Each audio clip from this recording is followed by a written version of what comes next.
Cricket খেলায় বা যে কোনো খেলাতেই পারফেক্ট গেম বলে আসলে কিছু নেই। নিয়ার পারফেক্ট গেম হয়ে যায় তাও মাঝে সাঝে। অস্ট্রেলিয়ায় চলমান যে টপ এন টি-20 সিরিজ, যেইখানে বাংলাদেশ এ দল অংশ নিচ্ছে, যেই বাংলাদেশ এ দলে ন্যাশনাল টিমের হোপফুল অনেক ক্রিকেটার রয়েছেন যারা ইমিডিয়েট ফিউচারে ন্যাশনাল টিমে ঢুকে যেতে পারেন, ধরেন এশিয়া কাপের স্কোয়াডেই থাকতে পারেন। আবার অন্যরা হয়তো বা আপনি বড় করে ছবিটা দেখলে তারাও ন্যাশনাল টিমে ঢোকার ওই আশার জায়গাটা রাখেন। এই দলটা যে আজকে নেপালের বিপক্ষে 32 রানে জয় পেল, সেটা কি ওরকম নিয়ার পারফেক্ট বলা চলে? আমার কাছে সেটা বললে হয়তো একটু বাড়াবাড়ি লাগবে, কিন্তু জয়টা খুব গুরুত্বপূর্ণ, অনেকগুলো পারফরমেন্স খুব গুরুত্বপূর্ণ, যেইটা টিম হিসাবে এই বাংলাদেশ একে যেমন কনফিডেন্স দিবে, ঠিক তেমনি ইন্ডিভিজুয়াল প্লেয়ার হিসাবেও অনেককে ওই কনফিডেন্সের জায়গাটা তৈরি করে দেবে। প্রথমত দলের জয়ের কারণে প্রথম ম্যাচটা আমরা হেরে গিয়েছিলাম ৭৯ রানের বিশাল ব্যবধানে পাকিস্তান শাইনসের কাছে। এই ম্যাচটা আমরা জিতলাম ৩২ রানের ব্যবধানে নেপালের বিপক্ষে। ফলে টিম হিসাবেই কিন্তু এইটা আমাদের জন্য টুর্নামেন্টেরও যদি হিসাব করি এক ধরনের একটা কামব্যাক, এবং এখানটাতে অনেকগুলো পারফরমেন্স রয়েছে যেটা নোটিস করার মতো। যেমন ধরেন আগের ম্যাচটাতে কি হয়েছিল, আমরা পাকিস্তান শাইনস যখন বাংলাদেশের বিপক্ষে আগে ব্যাটিং করতে নেমে ২০ ওভারে ২২৭ রানের একটি স্কোর করে তুলেছিল, এবং সেই স্কোরটাও ইনফ্যাক্ট আরো বেশি হতে পারত, আমাদের এত এলোমেলো বোলিং হয়েছে। ওই ২২৭ রান যে হয়েছে না, উইকেট যতই ভালো থাকুক না কেন, আমাদের পক্ষে ওই রান তাড়া করে জেতাটা আসলে টাফ।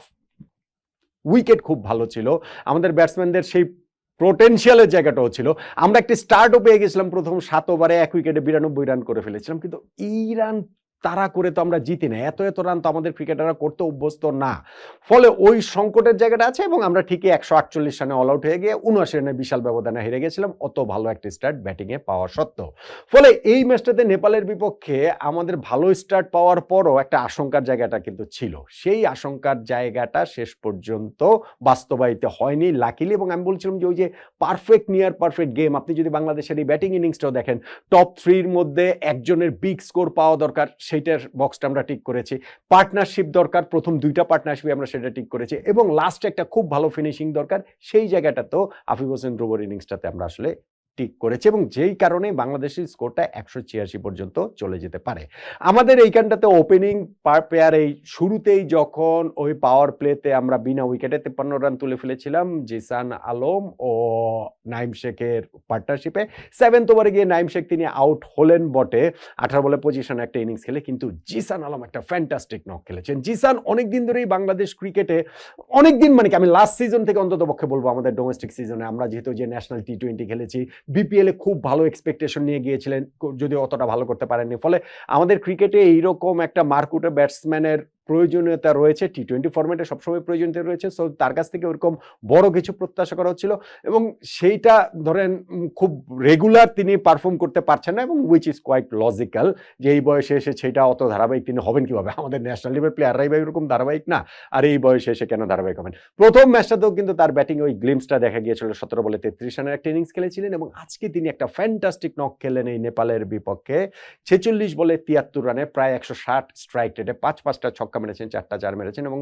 অসাধারণ ওই যে নকটা ওপেনার হিসেবে যখন টপ অর্ডারে এরকম একটা নক তিনি খেলেন, তখন বাকিদের কাজটা সহজ হয়ে যায়। ওই যেটা বললাম যে শুরুতে নাইম শেখের সঙ্গে তার 60 অর্ডার একটা পার্টনারশিপ ছিল, তারপরে সাইফ হাসানের সঙ্গে তার আরও একটা 49 রানের পার্টনারশিপ ছিল, ফলে ফাউন্ডেশনটা ওই জায়গাটাতেই তৈরি হয়ে গিয়েছিল, এবং সেই ফাউন্ডেশনের উপরে দাঁড়িয়ে 13th ওভারে মনে হয় ব্যাটিংয়ের নামলেন আফিফ হোসেন ধ্রুব, এবং তিনি শেষ পর্যন্ত 200+ স্ট্রাইক রেটে 23 বলে তিনি অপরাজিত 48 রানের একটা ইনিংস খেললেন, 9টা বাউন্ডারি মেরেছেন, এবং চোখ ধাঁধানো সব বাউন্ডারি। মানে জিসানের ইনিংসটা হচ্ছে গিয়ে ওইটার মধ্যে অনেক বেশি বুনো সৌন্দর্য, আর আফিফ যে ইনিংসটা খেলেছেন তার মধ্যে অনেক বেশি নান্দনিক সৌন্দর্যের ব্যাপারটা ছিল। ওই যে কাভারের উপরে দিয়ে যে শটটা তিনি মারলেন, কিংবা শুরুতেই এসে যেটা হচ্ছে গিয়ে ওই যে র্যাম করে পাঠিয়ে দিলেন থার্ড ম্যান উপরে দিয়ে, খুব ভালো একটা ইনিংস তিনি খেলেছেন, এবং সেইখানটাতে যখন আমরা 186 রান করেছি, এই জায়গাটাতেই কিন্তু বাংলাদেশ জয়ের পথে অনেকখানি এগিয়ে গিয়েছে নিঃসন্দেহে। হ্যাঁ, পারফেক্ট তো আর হবে না, যেটা বলছিলাম আমাদের এই ব্যাটিং ইনিংসেও ধরেন নুরুল হাসান সোহান তিনি কত 4 না 5 করে আউট হয়েছেন, মাহিদুল অঙ্কন 7 করে আউট হয়েছেন।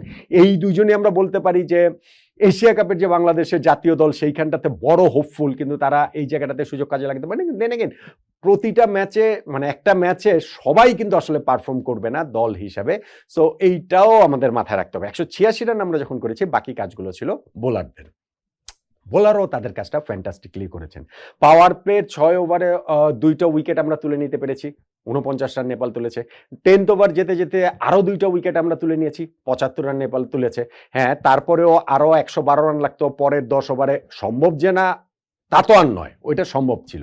কিন্তু ওই যে রাকিবুল বাঁহাতি স্পিনার আমাদের, তিনি যখন 13th ওভারে পরপর ২ বলে ২ টা এলবিডব্লিউ করে দিলেন, আউট করে দিলেন। ওই ১৩ ওভার শেষে তারা যখন ৬ উইকেটে ৮৬ রানে পরিণত হলো, ওইখান থেকে আসলে তাদের আর কামব্যাক করার কোনো উপায় ছিল না এবং সেইখান থেকে আসলেই তারা আর পায়নি। শেষ পর্যন্ত গিয়ে তারপরেও ওইখানে রাকিবুল ফ্যান্টাস্টিক বোলিং করেছেন। তিনি ৪ ওভার বোলিং করে ৩ উইকেট পেয়েছেন, মাত্র ১৮ রান দিয়েছেন। অন্যান্যরাও তাকে এবল সাপোর্ট দিয়েছেন। মৃত্যুঞ্জয়ের শুধু একটা অফ ডে গিয়েছে।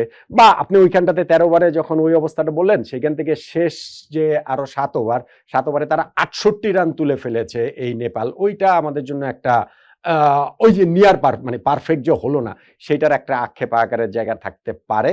কিন্তু তারপরেও শেষ পর্যন্ত গিয়ে তারা ১৫৪ বেশি করতে পারেনি। ৭ উইকেটে বাংলাদেশ টিম তারা ৩২ রানে ম্যাচটা জিতে গিয়েছে এবং এই টপ এন্ড টি-20 সিরিজে আমরা সেকেন্ড ম্যাচে এসে প্রথম জয়টা পেলাম।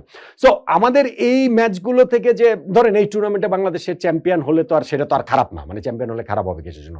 কিন্তু ওই মূলত আমাদের এই টিমের ক্রিকেটারদের এক্সপোজার দেওয়ার যে জায়গাটা রয়েছে, সেইখানটা থেকে ওই যে প্রথম ম্যাচে আমরা হেরেছি, সেকেন্ড ম্যাচটা আমরা এইভাবে জিতলাম, সেগুলো ওই এক্সপোজারের জায়গাটা খুব ভালো হচ্ছে এবং ওই আমাদের এই ম্যাচে যেমন জিসান খুব ভালো পারফর্ম করেছেন, আফিফ খুব ভালো পারফর্ম করেছেন, বা বোলিংয়ে রাকিবুল খুব ভালো পারফর্ম করেছেন। সো পরের ম্যাচে আবার অন্যরাও যদি এইভাবে পারফর্ম করতে থাকেন, সেই ক্ষেত্রে আমাদের এই টিমের এই ক্রিকেটারদের ওই প্রস্তুতির জায়গাটা খুব ভালো হবে এবং বাংলাদেশ ক্রিকেট বোর্ড অস্ট্রেলিয়াতে এই টুর্নামেন্ট খেলতে যে টিমটাকে পাঠিয়েছে, সেই উদ্দেশ্য পূরণটা খুব ভালোভাবেই হবে।